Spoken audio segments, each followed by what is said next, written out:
All right, Chicago, strap in and hold on tight because Moto Mania Fridays is about to blow the roof off. I'm your host of the most, Trax, your host, and at tonight, 7 p.m. Central, live right now, we are unleashing a full hour of pure motocross madness with two of the biggest names in the game. We got Josh Toth in the building and Brett Q, the dude.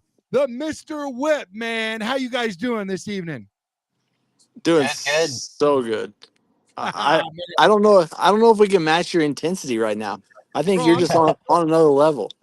I'm so stoked to have you. But before we get started, I want to share something with you guys, if you don't mind. Okay, here we go. Let's hear it. We're not worthy! We're not worthy! We're not worthy! We're scum! We suck! You really are on another level. I like you. I like you already. I'm ready, buddy. Let's go, man. If you're not That's excited awesome. about this, you need to check your pulse and check what's going on because these guys are lit, guys. These guys don't just ride, they live, breathe, and bleed the sport. Josh Toth is out here rewriting history, man, crushing the GNCC series and National Enduros with wins like Snowshoe that'll go down in the books. And Brett Q, that dude, he's the freestyle king, throwing whips that defy gravity and bringing his infectious energy to everything from X Games to the motocross industry, man. Tonight, we're diving deep into their stories, the highs and the lows, the heart-pounding moments that make motocross the wildest sport on earth. We've got an hour of unpacking all this good stuff. So grab a cold one, crank up the volume, and let's hit the gas. This is Moto Mania Fridays, and we're going full throttle, baby. All right, hold on 1 second. There Was we that go. me? Yeah, that was you. You're Oh good. man, what the He's heck? back. Yes, sorry about that. I don't know what happened. I was sitting still. All right. All your enthusiasm just went to the whole. It just Flew went to out his the phone. roof. Yeah. Well, I'll tell you what. Let's kick this off with Josh Toth, man. So you're on fire, man, this year. Snowshoe GNCC, Little Raccoon National Enduro, even holding your own at Southwick MX. But take us back to the beginning, man. Okay, how did a kid from Connecticut get hooked on motocross, and what was the one moment that made you say, "This is my life"? Yeah, I don't know if there was one moment exactly, but yeah, no, just been an epic couple months, honestly, hitting all kinds of different races, the GNCC, National Enduro, like you said, and Southwick's just been on my bucket list every year, and this is my second time I'm able to get to it, so I really don't want to miss it any years. It's just it's awesome. Kind of my local fans and stuff. A lot of people I grew up with out there, so it's cool atmosphere. You know, it's crazy. I did a little deep dive on you. I've heard of you before, but not, I mean, it hit a little closer to home when I had the mustachio on. He was actually parked in a lot for 4 hours. He had his the Starship Elon Musk satellite thing going on, and Yeah. it was pretty cool. It was like live behind the scenes stuff, and they're like, "All right, go ahead, move forward," all this stuff, and then he pulls in, and then it got slow. But then we started talking during the show. It was fun and all that. And then we got to tune in afterwards because he did a little show afterwards on how it went, and he's like, "It didn't go so hot," and but it went really hot for you, man. So we're glad we could secure the talent. We're excited that you're in the building. I'm pumped up. I'm on fire, man. I tell you what, I didn't get a wink of sleep last night. It was kind of like freaking Christmas night, Christmas Eve. You know what I mean? So we're going to have a lot of fun right now. And like I said, Josh, that is awesome, man. We could see the passion. Brett Q, you're up, man. You started riding at 10 years old in the 75, right? And now you're a freestyle legend. When did you first realize you had a gift for those insane whips? And who were the riders you looked up to that pushed you to go that big? Man, you call me a freestyle legend, but I don't really think I'm a freestyle legend because I can't really do any tricks Bro, like 90s tricks like whoa. heel clicker, knack, things like that. I don't really like to go too far above that, but I appreciate the kind words either way. But see, I always Yeah. tell myself and tell people that I'm like all right at everything, but not really good at anything. Like Josh, he goes out and qualifies for a national. I was out actually at Southwick. Shout out Josh for making that one. I actually picked you in my Pulp MX fantasy team, and you did pretty well for me. So I Sweet. was there and watched it. It was cool to see firsthand. But the thing Appreciate is it. though, no problem. A GNCC guy that can go out and go qualify for a national. Like I've ridden motocross and raced my whole life, and I can't qualify for national. And then I mean, like I said, I'm all right at a lot of things, but I'm not really great at anything. So I don't know how you'd really consider that, but yeah. So I started driving when I was 10. I I watched for a long time before that. My dad and a lot of his buddies, and like even Guy Cooper is a guy that I really looked up to. My dad and him were pretty good friends growing up, and I spent a lot of time around him, and I watched them. And really, Guy and my dad are the reason that I wanted to whip, because my dad did it because Guy did it, and Guy did it because nobody else did it. And Yeah. yeah, that's why I wanted to do it. So I mean, and I feel like a whip's something that like a lot of people can do a Superman, but they kind of all look the same, right? But a Yeah. whip, you can whip it 100 times, and even if I whip it 5 times in a row, they're all going to look different. So I've always really liked that trick, and I like, if you call it a trick, and I like doing them. So I have a lot of fun with it, and like I said, I raced a lot and rode a lot over the years, but I've always just liked to whip it. So Whip it good. So, dude, listen to this. I'm sure you've heard that a million times, you know. Uh, we have a couple vids. I'm excited, man. Like I said, I started doing these and downloading them, and I looked down. I'm like, all right, I got to cut back some. This is crazy. I got to save some Christmas presents for have you on because there's so much content. It was great, dude. You too, Josh. I was like, click, click, click, click. Oh my goodness, I better, scale it back a little bit. I need these guys on, again. So check this out. We are going to, I was going to start with Josh, but you kind of encouraged me to start with you, sir, because you're very humble in the fact of what you just passed on. I want to show some of these videos, and folks, you at home, if you've been hiding or living under a rock, then you haven't seen some of these majestic, magical Gandalf things that this guy does on a bike. So check out this one right away. Okay. This is freaking gnarly. I don't even know. Like, we'll just watch a video. Okay. Here we go. Get your popcorn.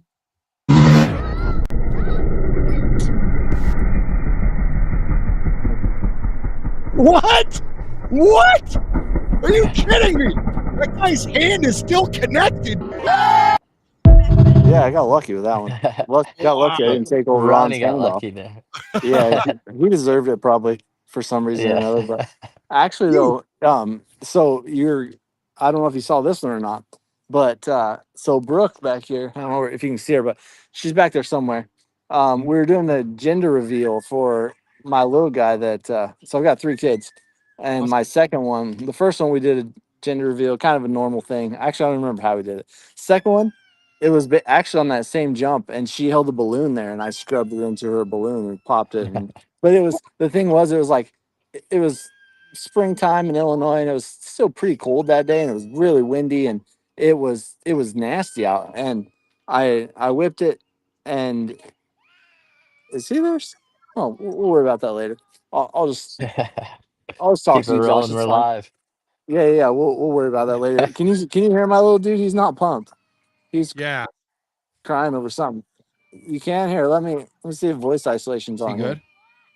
Uh oh yeah. Well, it can't go on and on. All right, sorry. Yeah, so it was kind of springtime in Illinois, and it was pretty cold still, and it was windy. And so Brooke was holding this balloon, and it was kind of going back towards her quite a bit, and she was like holding her arm out a little further than she needed to probably. And I was like, dude, I'm gonna freaking hit her. I'm gonna hit my girlfriend.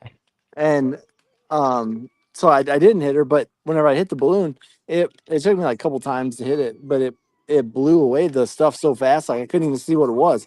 And Brooke was like going crazy up there, and I'm like, I don't even know what happened because I was just turning around, you know. And I tried to look back as soon as I hit it, but I didn't quite get it, and so I had to get up there and be told the news instead of actually seeing it. But it was still cool deal. It was pretty fun to do. But the beer can or the beer cap took a minute too, but it really wasn't that long though. Ron was pretty brave about it. Dude. So luckily he still has a hand. Yeah, I That's mean awesome. that's you see these things in ball sports, and there's a little joke that you guys have heard this before.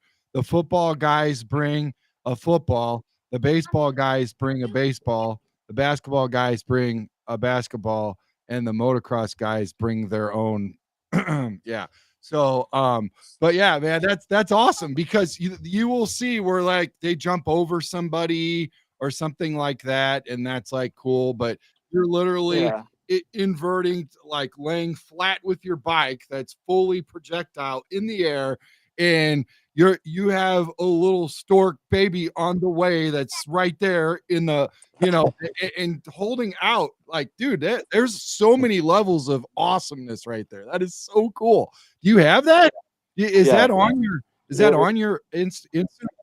Yeah, it's there somewhere. I've got it for sure. There's photos of it, I know for sure, but I think there's Is it video down too. further quite a bit, maybe? It would have been in at the end of 21, Okay, I yeah. guess. I don't Maybe. No, the beginning of 22, sorry. Like April or so. Gotcha. But yeah, it was pretty good time though. So luckily I like whenever I come out of that corner though, that's a jump that like I'm pretty comfortable on that one. It's at a track I ride quite a bit, and you come out of the corner and I hit the same line like every single lap. If there's obviously nobody in the way or with me on the track. But I hit the same line though, and so they were pretty confident on like kind of where I was gonna end up if I tossed it like I needed to. So it was just a matter of like them having the confidence in me to like hold it in the right spot and not just like jump back, you know. But yeah, it was pretty good though. There was actually a couple more times I did it with different things that just I don't even know if we have a video of it. But. Bit before, exactly. Yeah. So I had fun with that. Yeah, that sounds really cool, man. That sounds really cool. Love and like I'm glad you appreciate that. Oh man. And here's another one. Check this, guys. Again, get your popcorn, get your beverages. Here we go. Believe it or not, that's the same jump. Wow. Oh! Beware the cup. Yeah. It kind of skipped out on me, but I know exactly what you're talking about. That was not an ideal time in my life, but it could have been worse, I guess. But yeah, that was the same jump. That's like going away right there. Brooke was standing up by that tower, and I guess that's like the only jump that I can look cool on. That's the only one I ever get photos and videos on anymore. Bro, that's the only jump you need in your life to be. Oh, this is awesome. I know. That's jump at sunset. It's pretty sweet. I like it. I need to follow you off it a couple times. Learn a thing or two. Yeah, it's not that bad. It's just like a camelback thing. You'd be fine. You jump it probably first lap. There we go. I wanna learn the whips though for sure. Yeah, well, I'm sure you could do it. It's like people always they say that, but they just don't have confidence in themselves. Like, you know what you're doing on a bike. You can whip it fine. Yeah. All you gotta do is turn off the face. It's fine. Yeah. Need to focus it. On the other hand, I on the other hand need to learn how to ride in the trees because every time I have a tree remotely close to me, I usually hit it. Yeah. Like one time you gravitate towards it. Oh yeah, for sure. It was like 2014 or 15, and Caleb Russell offered me to come ride his bike at his practice bike, which he didn't even tell me had like moto suspension on it. And I don't know that that's really great for wood stuff. I don't really know. I'm not a pro at it or nothing, but it was in Florida at this GNCC, the first one of the year. It was like Wild Boar or something. That's the one you might actually like moto suspension. Oh, okay. That makes me feel a little better. But dude, I rode that thing and I was like, I hit so many trees, my shoulders were about backwards. Like I only rode a few laps. I don't even remember how many. I didn't ride very many though, and I stopped because my hands were like bloody, dude. It was awful. I was like, why would anybody want to do this? This is horrible. Yeah, I keep coming back. See, I'm not very good at anything. Yeah, I can tell. You're tougher than me. That's All for right. sure. Well, I don't know about that. speaking of tough guys, speaking of tough, this guy right here turns a perfectly good chair, not just any chair, into amusement park, guys. Check this out. This is unbelievable. This is called the rocking chair. We're not talking about grandma and grandpa's rocking chair. This is absolutely bananas. Check this out. Hey, do you remember when I jumped off of that rocking chair? Do you remember that world's largest rocking chair that was really tall? Do you remember when I jumped off of the world's largest rocking chair? No. You don't? It was me. Anybody? You down there? Do you remember that I jumped off of the world's largest rocking chair? For what? Yeah. That was cool, man. How tall is that freaking chair?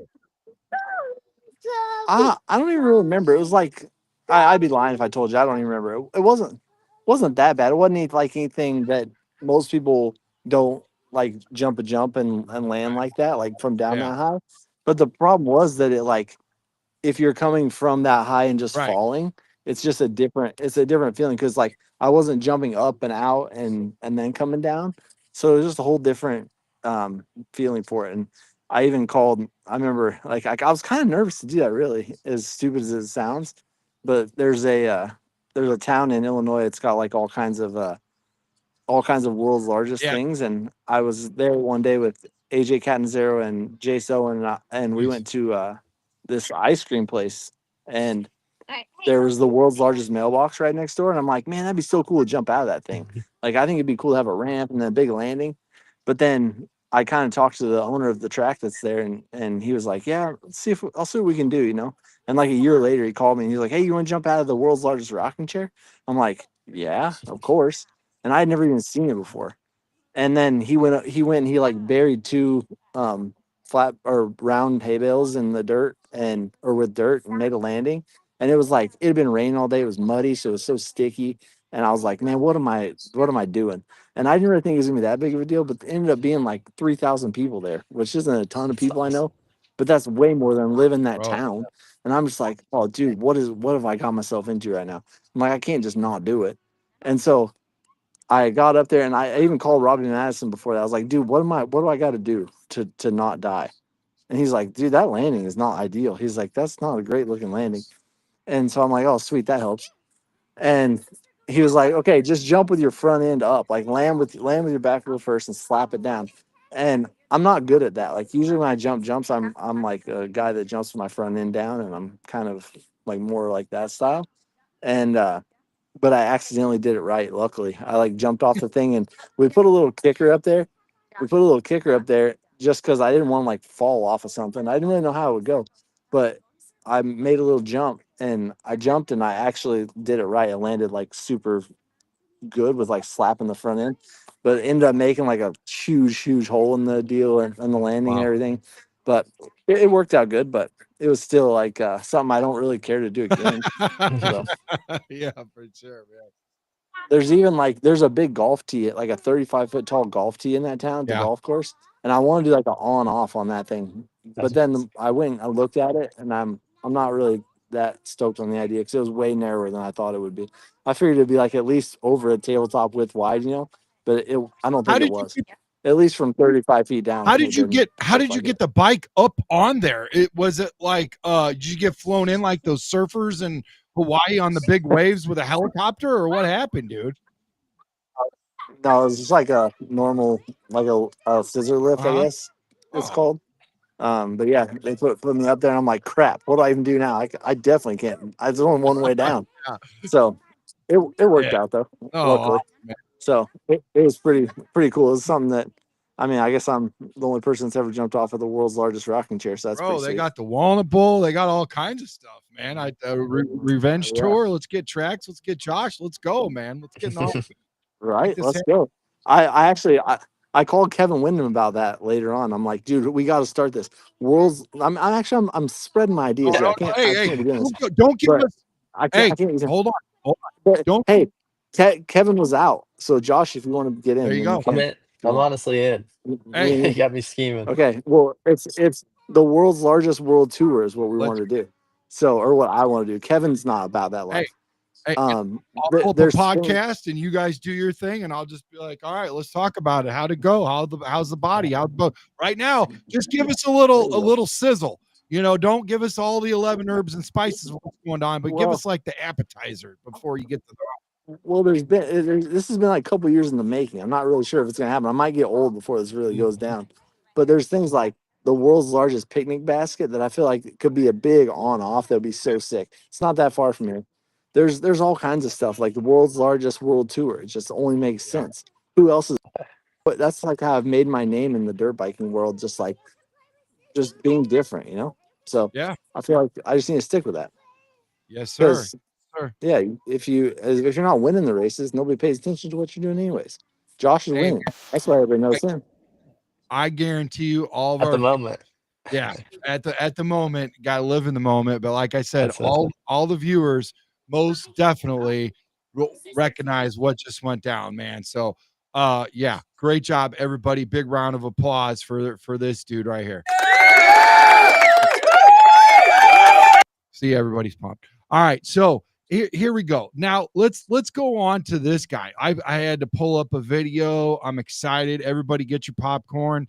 It's a little bit longer in the tooth, but it's fun for sure. So let's check it out, guys.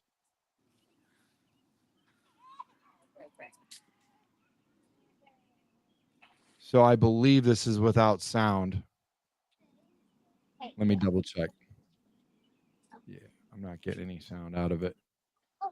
But it's awesome. I love this through the trails, man, and then out here. So cool. I love this, man. See how close those trees are? Nah, no thanks. Can you take us back, Josh? Do you understand what he's talking about when he's saying like the trees make him nervous? Do you remember when they make you nervous? Do they still make you nervous, or how do you block that kind of stuff out, bro? Yeah, I definitely remember a time where I was pretty spooked by the trees. I was just younger and sending it and Yeah. just going as fast as I could, but now I'm definitely a little more in control, I think, and pick and choose my lines good and look ahead, but there's definitely times where they come up quick or there's really things you can't plan for. So yeah, they scare you for sure, but that's what keeps you coming back. Yeah. Man, I love that video. Just going through all that, and same thing with Mr. Whips, Brett's videos, dude. So I started, over and over and over, and I'm just mesmerized with, especially the trails. Brett said it perfectly. It's just like you could let's just break it down just to the smallest like manual freaking mountain bike. They got Imagination Glen in Northwest Indiana, one of the best mountain bike places to ride. And I've been on that. It's a 10-mile deal. And that's insane. I could only imagine taking your bike going through there and doing all that at a high level, at a fast level at that. You know what I'm saying? For So, sure. No, yeah. it's a blast. Yeah. So, yeah, let's I got a question for you, man. Let's talk about that historic snowshoe GNCC win in this year. You took the overall from XC2. Nobody's ever done that. Paint us a picture of that day, the mud, the heat, the chaos. What was going through your mind when you crossed that finish line? Because I saw pictures of the terrain, and it is crazy, man. Like the train you guys go through, it's insane. Like it's rugged. And they were showing highlights, and everybody was down in their bike. I mean, every time you look, people, and so you got to watch out for that too. You got to be careful and watch out for those guys that are down, and they got to watch out for you. Yeah, for sure. That's a brutal course. I actually did get the first XC2 overall win, but that was last year, and since then, a couple people, or maybe one other rider has done it, or two people. But yeah, no, this year was pretty typical snowshoe, just greasy rocks and slick and then a lot of high speed like slopes. So it was tough. And yeah, it was just a grueling race, and I felt like I just trail rode it for the most part and rode smarter than everyone else. Yeah, you know what? It was what do you call it? It was hot that weekend here. Was it hot over there too? Yeah, no, it was definitely hot, and it just wasn't much wind either. It was like pretty stagnant, so it was just easy to get heated up. Gotcha. So, Yeah, man, my that's dog in here too. oh, awesome. Cool, dude. You got a fur baby over there. Yeah, that's some Yeah. legendary stuff. Brett, you've also thrown down at X Games and Monster Energy Cup.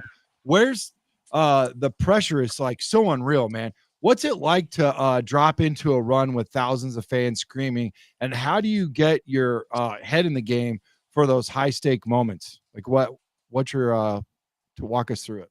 Man, I don't really know that I'm a good person to answer that, because the only time I got to do X Games, I think I made about 5 jumps, and then I put my head on backwards. It wasn't very ideal, but I I tried to get in X Games for so long. Like, it was like a 5 or 6. It was 4 or 5 years that I tried to get in, and they just wouldn't let me in. And I was like, why can't I get into this stupid thing? And I once I finally got there, it just it was too much of like I say that it's too much. It it was just I just wanted to prove why I should have been there a long time ago, right? Right. And like you said, I did Monster Cup a few times even before that, and I got third. I got third once, fourth once. I did all right, but I just X Games is, even though it's different. It's Even though it's not different, it is different. Yeah. I Different don't know if I'm Yeah, I don't know how I'm trying to quite put that, but yeah, it was in my head basically. But yeah, I guess I really don't, to answer your question, I guess I really don't calm the nerves, and I don't do as I'm supposed to and play cool. Maybe that's why that I haven't done more of that stuff, but it's all right. It was fun to do, and I'm glad I did it. But yeah, I think Monster Cup it was a pressure situation, but it was not me putting pressure on myself. It was just like a normal thing. But X Games, like, I think I just wanted to do good so bad that I screwed up. But it's all right. It's part of life. Yeah. So happens to the best of us. No Man, doubt. I tell you what though, it ain't necessarily all the time how you start, it's how you finish. And to get back up and just keep on keeping, you guys are unbelievable. I mean, honestly, if you look at it, I think it's point seven. I know it's less than 1% of all the riders in the world get to the level that you guys are at. So I mean, that's definitely not something to gloss over. That's mad respect. And especially where you guys are in different disciplines. You know, my son's in karate. There's different disciplines. You can do all different types of, karate and martial arts and whatever. So I would say you guys are exercising different disciplines. You can go in and out of, like you said earlier, Brett, to quote you, it's similar but different. And it's just amazing what you guys do, honestly. Not everybody, some people just get, and there's nothing wrong with it. There's nothing wrong with people just getting dialed in and just doing one thing.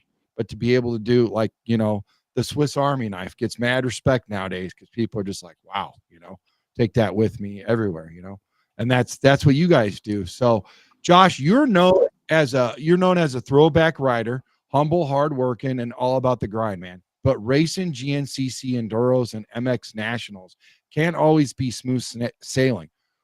What's been your toughest moment on or off the track, and how did you fight your way back? Honestly, injuries, yeah. I had like a string of tough injuries. I broke my right fib, and then re-broke it about 6 months after, and then broke it again a few months after that. So it Man, was just tough mentally, going through that. But yeah, we're through it. We're on the other side. So um, yeah, no, just injuries have been the toughest part, I think, to overcome. yeah. That's crazy, man. I mean, that has to be, how long is the recovery for that? Um, I started riding in like 3 months, but Wow. the second time I broke it, I had the rod in it already, but I bent the rod like literally around a tree, like Wow. that's the tree that scares me, Brett was talking about. But yeah, that one bent the leg and then I re-cracked it after that, but I actually still have that rod in there, just running it. Wow. Jeez, oh Pete, man. And it's bent. It's bent, yeah, it's pretty gnarly X-ray. Ow. No way. But it's got like a 15 Jeez. degree So bend. is it like, is it bent enough to be able to see it?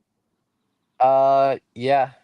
Yeah, You not like if you look for it on my leg, you'll see it, but casually walking, you can't really tell. you got some X-rays, dude? Could you put them on the? Could we check this out? What do you got? I'll have to dig them up Don't worry about somewhere, it. but Next show.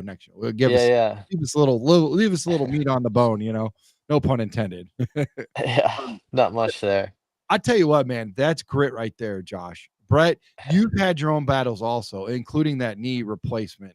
You came back from it. Tell us about your toughest moment in motocross, maybe a crash or a setback, and how you kept that fire burning to get back on the bike, man. Yeah, I don't really know. It's like, I feel like injuries. Yeah, I feel like kind of we all have that problem in motocross. Like that's something that's kind of a given. And I've definitely had those, but it's more like I guess maybe like as I get older, I'm more mentally affected by those instead of physically. Like my knee does bother me quite a bit. My knee that I just had replaced, and they kind of always have with just the ACLs and stuff that I've had done. But really, it just it bothered me more in my head, honestly. Like I probably can go out and I can still ride like I need to, but I just in my head I'm like, oh yeah, the my knee's still messed up. Still it's gonna hurt whenever I move it this way or whatever. Um, and I don't even really remember what you asked, but that's kind of how it goes. Like motocross riders, the injuries are kind of the thing, but that's been probably my biggest deal. So I guess kind of like Josh, I just I'm tired of hurting myself. basically like through that. Okay, before you unpacked it, I was like, how do you keep the fire burning going through the adversity? Obviously, trials and tribulations, injuries, and all that. How do you keep that fire burning? I mean, sometimes it really doesn't burn. Like sometimes I just get so bummed out at myself. I'm just like, why do I even ride? I almost ride like out of a habit. It's and it sucks to say that. I love it, or else I would never do it, and I wouldn't have started it, wouldn't have done it this long. But it's just like I just ride because that's all I know. I don't know about you, Josh, but I never really was much on any other sports. Like I like to watch them, but I never really put a lot of effort into like learning how to play basketball well or being a good baseball player or whatever. Even though I played them, I wasn't any good at them. And I just always wanted to put my heart into dirt bikes. And now that my body doesn't really work as well, it's like, man, what the heck am I still doing? I need to go fishing or something. I need to get a boat and I need to be a bass I hear master. you. I just can't figure out what I want to do with my life. I hear But you. yeah, it's yeah. How old are you, Josh? 28 today, actually. Happy birthday, brother. Thank you. Oh, oh man, nice. Yeah, happy birthday. Um, yeah. Well, that's cool. At least I asked that. Yeah. Um, No. yeah. So I luckily you have a lot of years left before, and I know it's like that's like a famous old person thing to say, or older person's like, oh, you got a lot of time left. But yeah, it's just like No, I hear it's you. just you're only as old as you feel, and I feel real old No, I sometimes. hear you. I So, think like I can but enjoy what yeah, you no, got. I can relate to like it's easy to get burned out honestly on the riding and I felt like a few years back like I just was not improving because I was just riding and like you said out of habit, just riding and just kind of stagnant. But I feel like the last couple of years I just don't ride unless I want to, and I've done a lot less riding at times, but then I just go to the race like kind of fired up and excited Yeah, to swing a leg yeah. over a bike, and it's worked for me. So it's not everyone's thing, but like I know everyone I race against rides a lot more than me. They think I ride like crazy, but yeah. Yeah, Pretty sometimes weird. it's better than to not. Like sometimes it's better to give yourself a little bit of a break. But I think like I'm always liking to have stuff to shoot for, basically. Like I'm sure yours is the championship, Yeah, obviously. And I've never really had to worry about that. Maybe like a state championship in Oklahoma back whenever I was riding novice. But that was about it. But I was a decent racer. Like I rode local A class, but that's about it. And once I realized that I tried a couple nationals, didn't really do much with it. And I was like, man, what am I gonna do from here? Like, might as well just go get a real job now, ride for fun. And then I started doing the like more video parts and stuff. And so I started trying to get into the X Games. That's whenever that came about. And before that, I was just kind of over it. I didn't really. I was like, what am I doing? You know. And yeah, then I started trying to do the X Games thing, and that kind of relit a fire, honestly. And I'm glad I did that. Um, but yeah, you just gotta find a goal to shoot for. I think at least in my case, that's kind of what keeps me going. for sure. Yeah, man, respect on that for sure, Brett and Josh, man. I'll tell you what, um, you actually are very well, not very close. You're where you're originally from, Brett. You're about 200 miles away from where my great grandparents, at Yeah, where are they at? Punton, Oklahoma. If you look it up, it's due east and a little bit south. How you spell it? Hold on one second. My sister just sent it to me, so I haven't been out there, but one second. You know, Brett, you know Vian, Oklahoma? Vian. Yeah, I don't know. It's my girlfriend's last name, but we stopped a couple times Oh, and driving through. really? Oh, It's what pretty. part of Oklahoma is that in? I don't know. It's got to be right off of 40. Really? I, You would I, think that So I would know where that's at, but I'm not it's positive. Man, tiny little town. You wouldn't pay I'm attention, but over it's 2. her last name, like I said. That's cool though. this Yeah, It's that's funny. awesome. this is Porham, Oklahoma. Pour them out, baby. I know I have no idea where that's at. I'm really kind of embarrassed that I'm like such a diehard Oklahoma guy, but We I got to don't know get where him a either one of those map. places are. Sounds like. I know. I know. Mu- I need to refire up my Google Android Apple thing. It's in Muskogee County. Oh yeah, I know where Muskogee's at. It's home of Cole Nichols, Okie from Muskogee, baby. That's actually not too far down the road from where my mom and dad live now. So Yeah, so yeah, that was a fun fact that she sent. I was like, oh, cool. I'll share that well, with them. So sorry, sister, I have no idea. yeah, she lives in Hilo, Hawaii. So that's pretty nice. Yeah, that don't sound bad. Nice. Oh, I think she's doing pretty good out. She does like that free diving down 40 feet with no air. No thanks. Wow. I'm all right with that. She I'm likes those fish. I've done some free diving, but it was on accident when a surfboard was hitting me in the head and rip going all the way around my freaking neck with the leash and stuff under toe. It was crazy, dude. Oh man.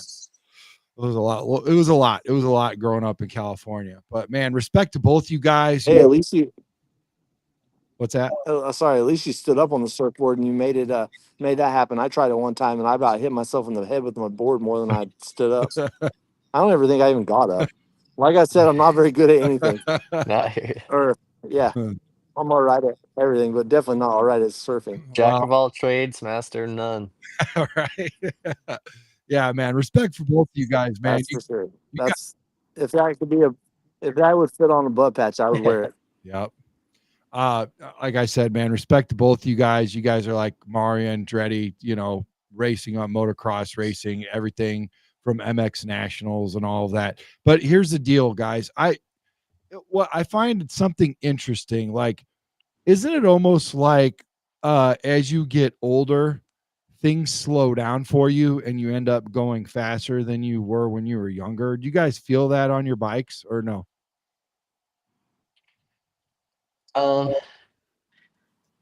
Like I with feel like I'm going as fast as I ever have all the time, but then I look back at results too sometimes when I was younger and doing really well too. yeah. Like I don't know if I'm definitely a better rider now than I ever have been, but who knows? Like, doesn't the technical side of it with, your memory and your knowledge for what you do, your craft, doesn't that help you go faster, whereas you don't know all of those intricacies when you're, first started and you're younger. I know you push the limit, Yeah. that kind of stuff, like, Brett was just talking about earlier, but I don't know, it's just something to look at. I might be a little off there, but I figured. No, for sure. I think you can definitely like any if you're racing and you're confident in your abilities and you're going to be much calmer and things are going to come at you slower. So yeah, something to it. Yeah. um Yeah, for sure. Even whenever I was younger, like I didn't know technique. I had no idea what I was doing or why I was doing it. I was just riding dirt bikes. Same. And luckily, like I was all right at watching people and watching what they did and how they did it. And I found riders that I looked up to, like K Dub and people like that. And I just tried to emulate them whenever luckily that worked out like it did. I mean, I turned out because of that. And but my dad had no idea what he was doing. Like that's who I learned to ride from, and he had his feet out and he was all over the place. And I have been known to be squirrely also from time to time, but at least I know how to do it, and I'm more conscious of it now that I get older. Like I try to be better about where I put my body and how I ride.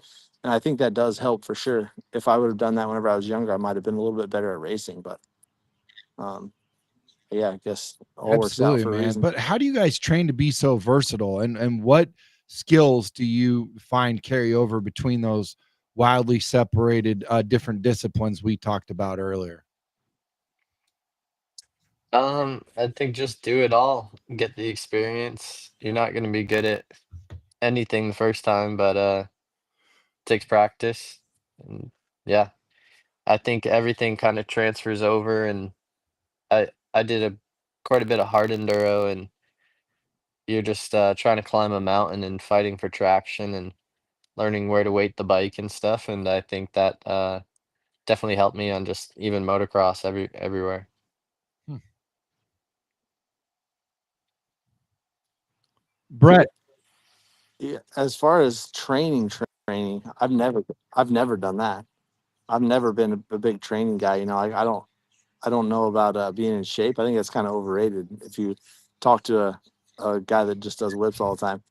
But I am with Josh on that. Like riding different things is definitely such a big help. I mean, I've always tried to do that, but I haven't necessarily succeeded.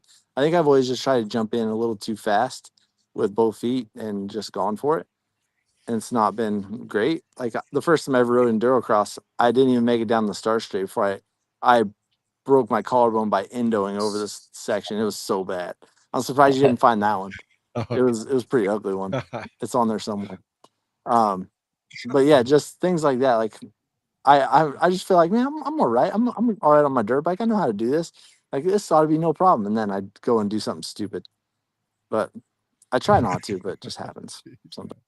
If you get bored, go search. It was about 2011, January of 2011.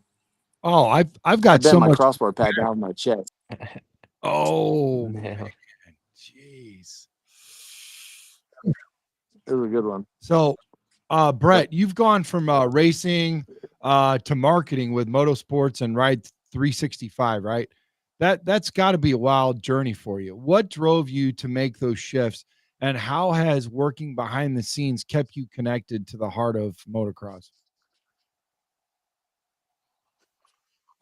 well, honestly, we were doing 365 the gear stuff for a while. Me and my buddy that did the videos for me whenever I was doing the Road to X Games things, and actually the first time I worked at Motorsport a long time ago, Yeah. back 10 years ago.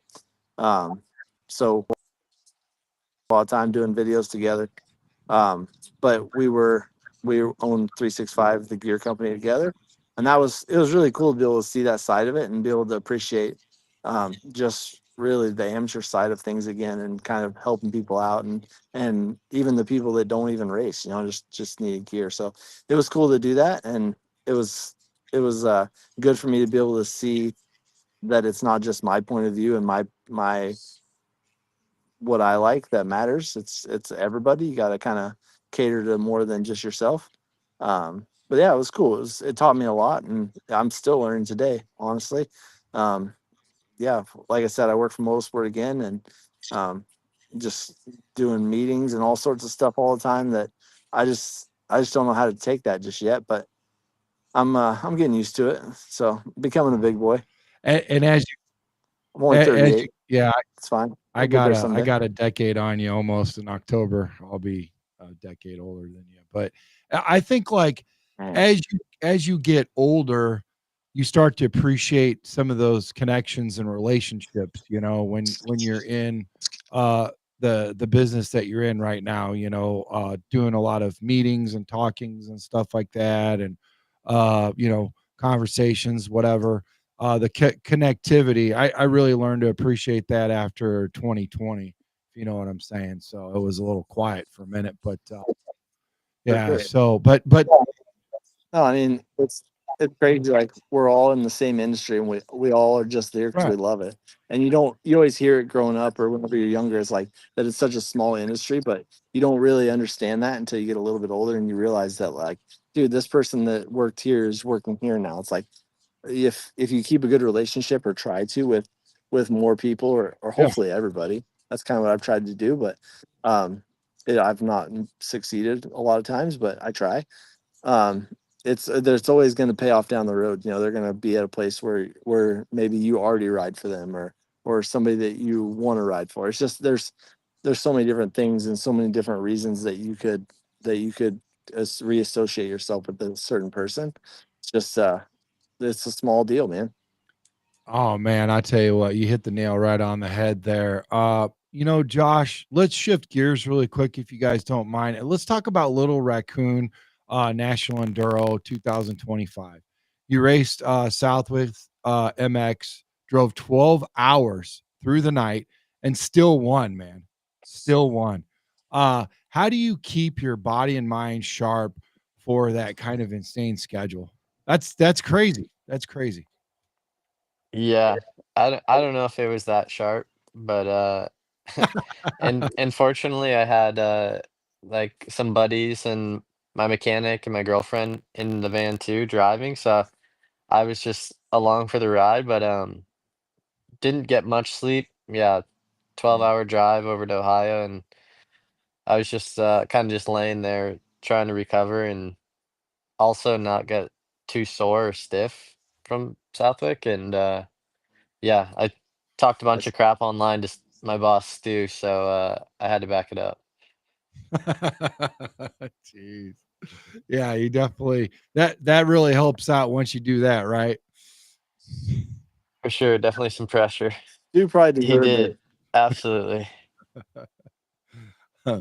Brett, let's go back to your whips, man. The stuff that you've got is legendary, man. Fans still talk about your X Games runs. I was talking to some guys at work about having you on. They're like, "Really?" I'm like, "Yep." And what's the secret to nailing that perfect whip, and how do you know when you got a crowd pleaser on your hands? Like, can you feel it, or what walk us through what it's like, man. Yeah, I mean, whenever you do enough of those things, like you basically, whenever I go ride, if I go on the ramp, it's kind of like it's basically you get in a routine of, yeah, that's whatever, it's good, or whenever one's better than normal.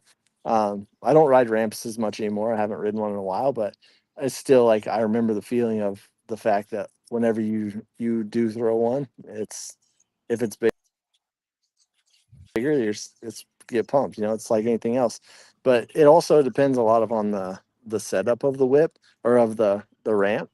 Um, Sometimes, and the way these guys are doing nowadays is it's stupid with the electric bikes and the super ramp thing that they got. I don't even know. I haven't even hit one of those things yet, and I wish I would have had those things back whenever I did those all the time, but unfortunately, they didn't have them then.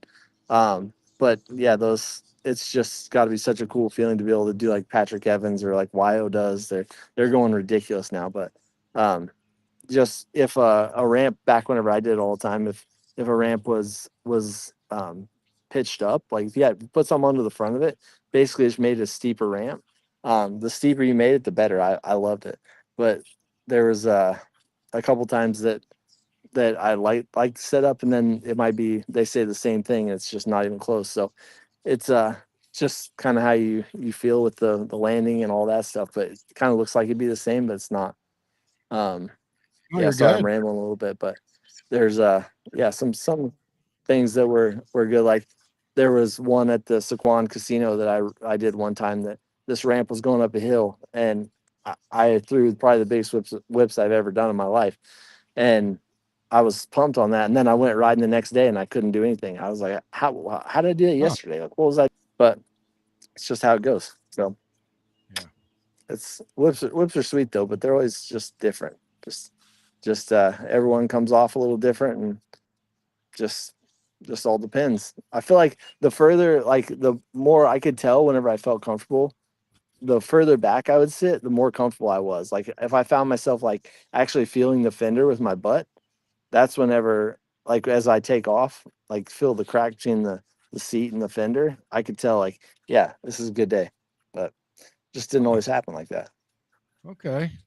Well, there you go, Josh. There's a little dab for you. Yeah. Yeah, Oh, taking Hey, yeah, there you notes. go. All you gotta do is sharpen your just pencil. sit back and relax. Sit back and lean back, and you want to try to loop out on the face. That's your thing. Like if you can get it to where you loop out, the bigger of a whip you're gonna throw. Because Yeah, if you throw it big and you loop out big, the bigger you throw it, the more you're gonna endo. And so you got to counteract that before you even get there. yeah, Basically, yeah. I I don't like know that. if that makes any sense. I know you just unlocked it for me. Yep, you got it. Oh, You're good. let's get the camera. Go the Let's X go, Games. guys. Let's go. You're gonna be Southwick qualifier, GNCC winner, X Games best whip champion, all in the Hell same yeah. year. Oh, we Let's got do another. it. Let's We go. got, It's we gonna be got part of the big tour. big tour. Yeah. I like it. Largest. Speaking of all that, man, Josh, you've got a YouTube channel, right? Where you share your racing life. How has connecting through content creation changed your approach to the sport? And like, what's the coolest feedback you've gotten from a viewer doing all that? Yeah, I just kind of started doing the YouTube stuff more often and covering all the races I do because my buddy Grady picked up a camera and is doing it now. But it's been cool to see like the little kids at the races that like come up to me and say they love the video from last week or I was in it or something like that. That's definitely the coolest part. Wow. Got so many comments coming through. You've got XApp, you've got Facebook, okay, and you've got YouTube. This one's from YouTube. He didn't say who, so we'll just split it right down the middle, okay? What was the hardest jump you guys have landed? Let's start with Brett. The hardest jump I've ever landed. I don't know if that necessarily means like as hard as I hit or the hardest, like most challenging jump. I don't necessarily remember the most challenging jump. I have to think about that one. But there was one time that I was at Cowboy Kenny's place in 2009, October 24th. Sorry to be exact Oh, on that's that. great. That there was this little canyon track that he had. Like we were hitting ramps, whatever. And I just got a bike from Trey Kennard. I got his practice bike. He was riding 250s at the time, and he had a 450, and it was set up for him. It was the very first time I rode it. Set up for him, and he's obviously way smaller than I am, so it was pretty soft. And anyways, I went out and rode at Kenny's, was hitting the ramp. It was all good, but he made this track in the canyon that he has behind this place, and there was this one section like you jump down in this little dip, and there was a tabletop and then a double afterwards, and I just knew I could go table to single, and it wasn't really that big. Like it was maybe 65 feet, 70 feet at the most. Like it wasn't huge, right? But it wasn't meant to be a jump. He didn't face or make the landing right to be a jump. because he didn't really think that it should be a jump.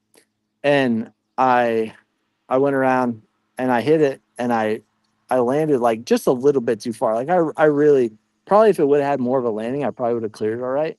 But I landed on the other side, and there was like kind of a water runoff right there, which is my stupid fault for not really looking. I didn't really pay attention to that, but it was kind of soft in there, and I just stuck whenever I landed, and I butt hit the seat, and I rolled over, and I like fell over, and I was like, man, this is not good. Like I was out of breath. I thought I was about to die.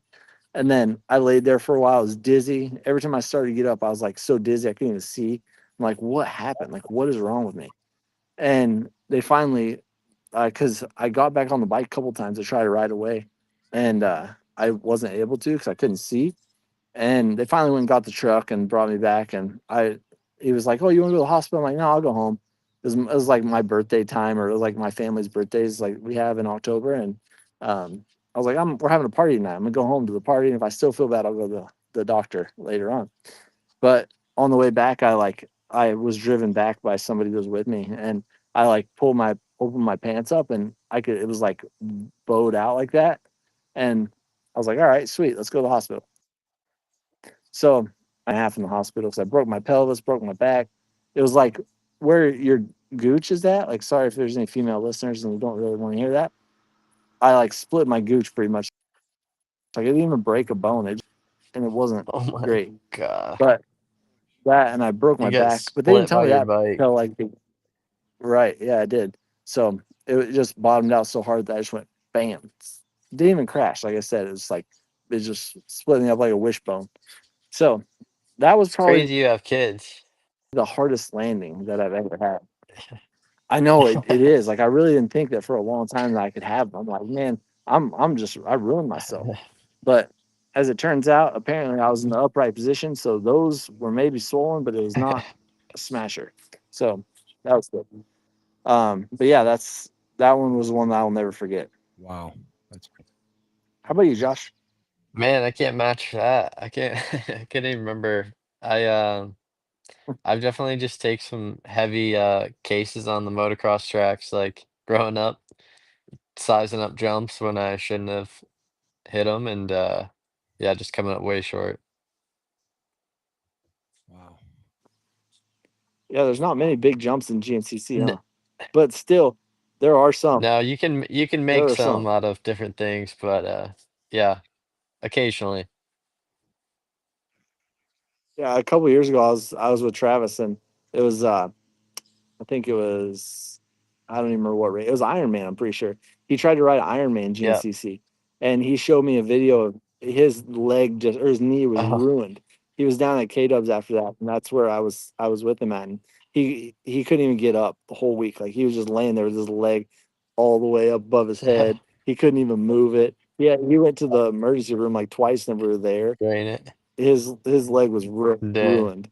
But you probably even remember what that was about. But it was like there's people on the like in the creek right there, and he had a line that he wanted to jump across it, and he just ate it so Oh, hard, I miss so hard. that.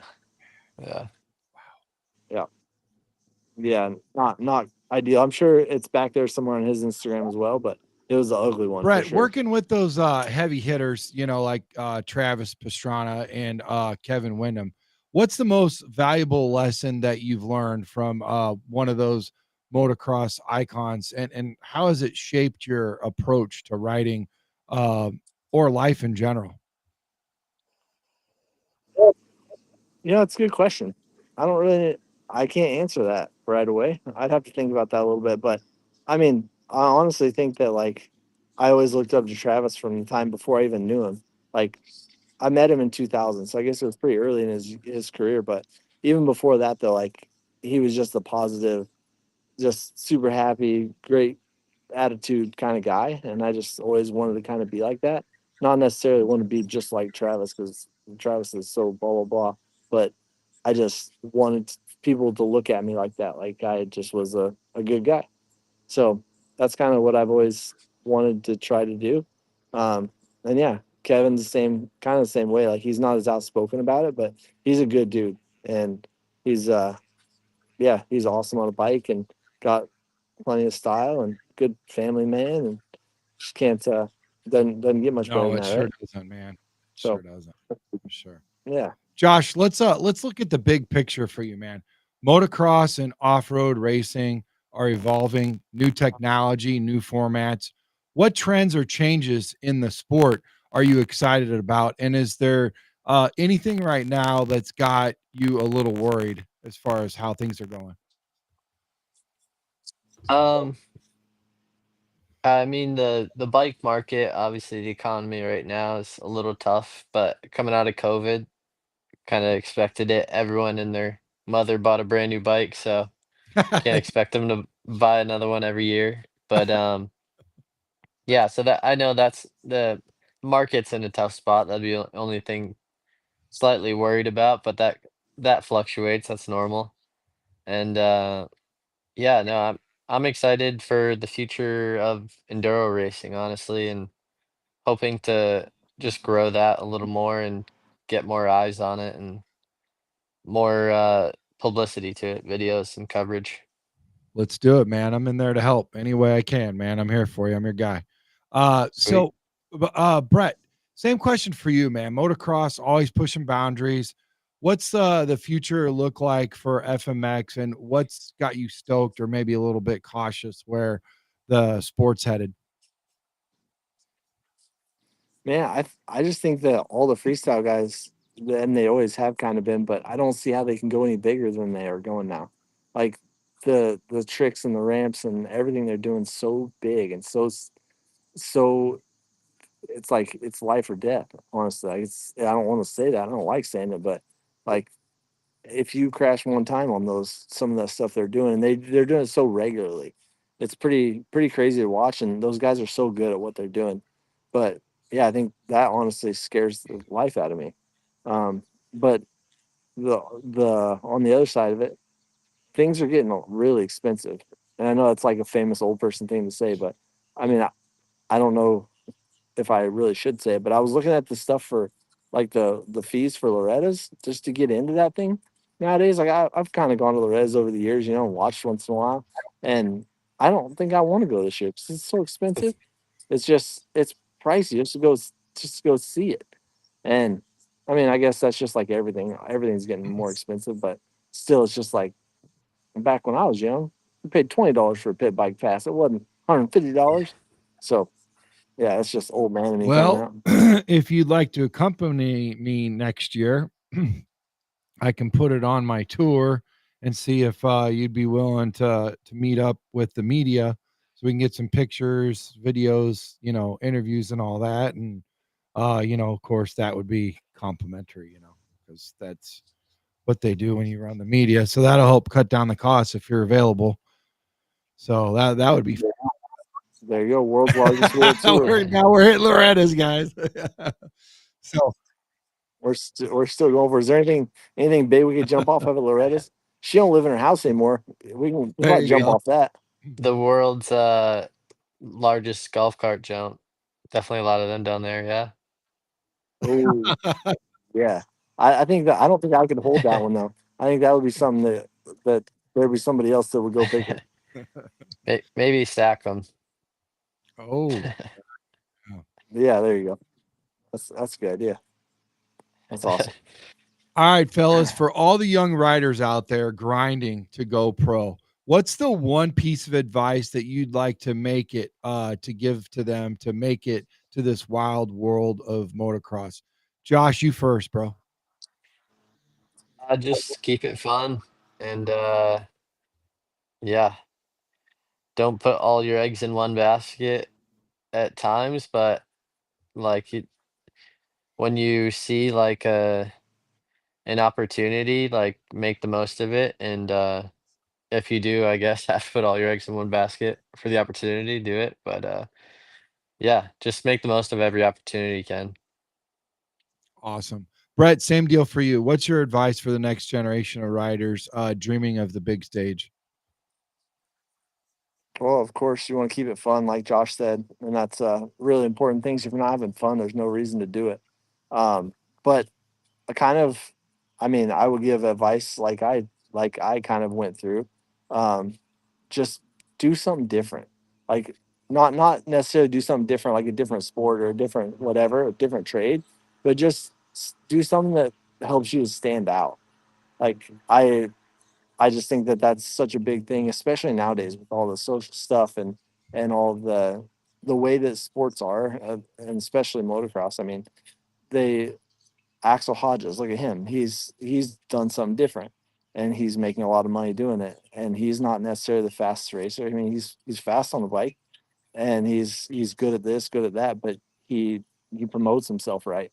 And like people don't really, no offense, Josh, because you've done better than me ever at a race, but nobody remembers who got 10th at Redbud. You know, it's like who was it? And honestly, I get it's awesome. They're so fast. They're all good things to say about them, but the problem is that they don't get paid enough. Like people like I mean, Kyle Chisholm's luckily been there long enough, but people that are at that level, like just making mains, which are some of the fastest guys in the world, they're they're just scraping by until next year. So I know it's not very good advice for the kids, but just do something different. Like be be something that stands out. Like and winning obviously does that. So if you're gonna win, do it. There's a lot of people that can make money doing that, but people don't remember the guy that got 35th. So Oh, man, I'll tell you what. Great advice from both you guys. And guess what, guys? Chicago, talk about an absolute banger of a show. Josh Toth and Brett Q just lit up Moto Mania Fridays with an hour of pure motocross passion. These guys are the real deal. Heart, hustle, and horsepower. And they've given us front row seats to the incredible journeys, man. Huge thanks to both of you guys for dropping by and bringing the fire. You true legends, man. I'll tell you what more do you want? Follow Josh and Brett on social media, please, and catch their next anything that they got going on. Check out their content, man, and stay locked in on their next moves, man. And don't even think about missing next week's Moto Mania Fridays. We're coming back bigger than ever with more high octane action and new faces and all the motocross madness you will crave. Until then, keep your throttle pinned, your tires screaming, and your eyes on the track. This is Track signing off, and let's ride, baby. Thanks, guys. Thank you. Appreciate it, man. thank you guys.